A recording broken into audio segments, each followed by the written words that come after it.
Welcome to শানুস kitchen. আজ বানিয়েছি mutton কিমা বলস।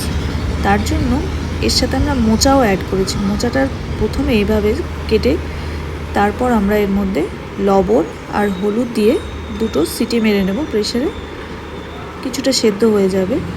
এরপর রসুন, আদা, কাঁচা লঙ্কা আর ধনেপাতা একটা কুচি করে নেব। এরপর মোচা যেটা সেদ্ধ করেছি ওটা আরেকটু কুচি করতে হবে। এই দেখুন কি সুন্দর কুচি হয়ে গেছে। এরপর পেঁয়াজ কুচি করে নিয়েছি, মাটন কিমা নিয়েছি, আর ওই লঙ্কা ধনেপাতা ওটার কুচি, আর এখানে নিয়েছি কিছু মশলা। প্রথমে এবার মোচার মধ্যে পেঁয়াজ কুচি অ্যাড করছি, এরপর ওই লঙ্কা ধনেপাতা কুচিটা অ্যাড করব, তারপর দিয়ে দিচ্ছি মাটন কিমা। এরপর এখানে বিরিয়ানি মশলা, হলুদ, তারপর জিরে, ধনে গুঁড়ো, কাশ্মীরি লঙ্কার গুঁড়ো, আপনারা চাইলে এমনি ঝাল লঙ্কার গুঁড়োও দিতে পারেন, আর দিয়েছি গোলমরিচের গুঁড়ো। সব এর মধ্যে এক এক করে অ্যাড করে নেব।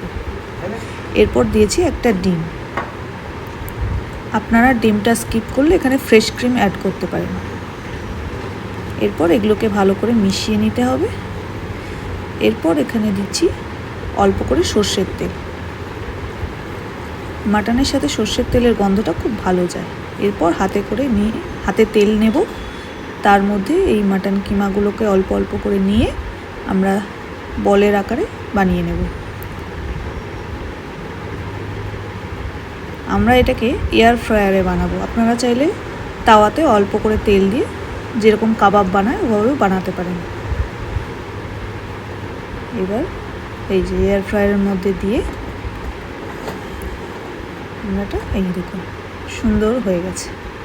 ধন্যবাদ।